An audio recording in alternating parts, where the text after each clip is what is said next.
Good morning. Today we will discuss regarding accuracy and repeatability and specification of robot. Regarding accuracy, it is the ability of the robot to position its wrist end at a desired target point within the work volume. So in a diagram, you can see the accuracy in two-dimension frame, and it is without consideration of mechanical inaccuracy. So accuracy refers to a robot's ability to position its wrist end at a desired target point within the work volume.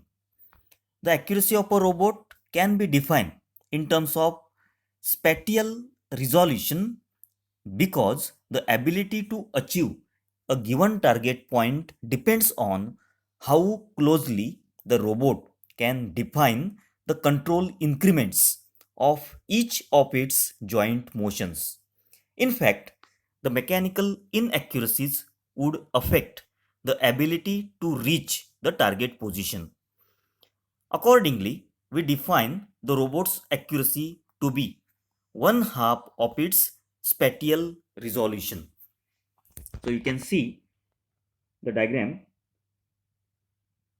of accuracy by considering mechanical inaccuracies. So in short, the accuracy depends on spatial resolution, means how closely the robot can define the control increments, and it lie in the middle between the two adjacent control increments. It is one half of the control resolution and same anywhere in a work volume. It may be changed in work volume due to mechanical inaccuracies. So the accuracy of a robot is affected by the several factors. These factors are mechanical inaccuracies, work range, and weight. So the first factor, that is mechanical inaccuracies. The accuracy varies within the work volume, tending to be worse when the arm is in the outer range of its work volume and better when the arm is closer to its base. The reason for this is that the mechanical inaccuracies are magnified with the robot's arm fully extended. In this, the level of accuracy is a function of location in the work volume. Then second factor is work range. The accuracy is improved if the motion cycle is restricted to a limited work range. The mechanical errors will tend to be reduced when the robot is exercised through the restricted range of motions. The robot's ability to reach a particular reference point within limited workspace is sometimes called its local accuracy. When the accuracy is assessed within the robot's full work volume, the term global accuracy is used. And the third factor is weight. Accuracy also depends upon the load being carried by robot. Heavier workloads cause greater deflection of the mechanical links of the robot, resulting in lower accuracy. So these are the different factors which affect the accuracy. Now we will see what is repeatability. So repeatability is concerned with the robot's ability to position its wrist or an end effector attached to its wrist at a point in space that had previously been taught to the robot. So repeatability refers to the robot's ability to return to the program point when commanded to do so. So you can see the diagram. So R represents the return position, P it is a program point, T it is a target point. According to that, the different elements, that is accuracy error, then the repeatability error and repeatability, it is shown. So the distance between the point T, that is target point, and P means it is a program point, is a manifestation of the robot's accuracy. So target point is T. Subsequently, the robot is instructed to return to the program point P. However, it does not return to the exact same position.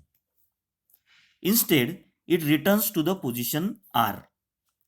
The difference between P and R is a result of limitations on the robot's repeatability. The robot will not always return to the same point R on subsequent repetitions of the motion cycle. Instead, it will form a cluster of points on both sides of position P. The mechanical inaccuracies that are principally responsible for repeatability errors do not form the nice symmetric bell shape distribution. So you can see the bell shape distribution.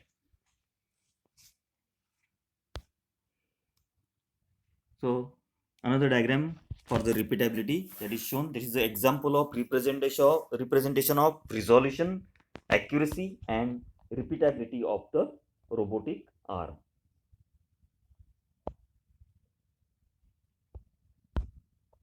Then compliance. So it is a displacement of the wrist end in response to a force or a torque exerted against it. So the high compliance means that wrist is displayed or displace a large amount by small force known as springy, and it will reduce the robot precision of movement under load. Now we will see how robot is specified. So the robot is specified by its axis movement, then the weight and work envelope. So the different terms under the axis movements are axis, robot motion range, robot motion speed, repeatability. Then under weight, these are payload and robot mass, and under work envelope, the different terms are V reach, H reach, and structure. Now we will see one by one. So the robot, it is specified by the axis movement. Then the axis means the individual segments of each robot manipulator are connected with mechanical joints. Each serves as an axis of movement. The most common industrial robots have 6 axes of movement. The number and placement of axis determines the flexibility of each model. Then robot motion range. So it is much like the joints between bones. Robot axis have limits to each movement. Every axis has a specific scope of motion. Then robot motion speed. So each axis moves at a different speed. They are listed as degrees traveled per second. And repeatability. So industrial robots are known for their accuracy, but this ability to return to an exact location again and again, known as a robot's repeatability, and it can vary with each model. So more precision driven applications will require tighter repeatability figures. So repeatability is listed as a millimeter of alteration plus or minus from the point. Then according to the weight, the robots are specified. The different terms are payload. The weight capacity of each robot manipulator is its payload. This is a critical specification and includes the tooling weight as well. Then robot mass. Every robot has a specific weight or mass. So this number indicates how much the robot manipulator weighs. It does not include the weight of the robot's controller. And The last category, that is according to the work envelope. So in that, the V reach. So V reach means how high can the robot go.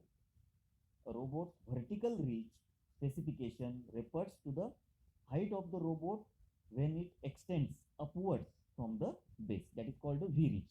Then H reach means how far can a robot reach. Means the horizontal reach measures the distance of a fully extended arm from the base to the wrist. Means it is a H reach. So you can see the different terms like V reach and H reach of a robot. Then structure. So robots are engineered with different structures. The most common by far is the vertical articulated type, sometimes called a vertical jointed arm robot. So other structure types include SCARA, Cartesian, and parallel kinetic robots. So this is regarding the accuracy and repeatability and specification of robot. Thank you.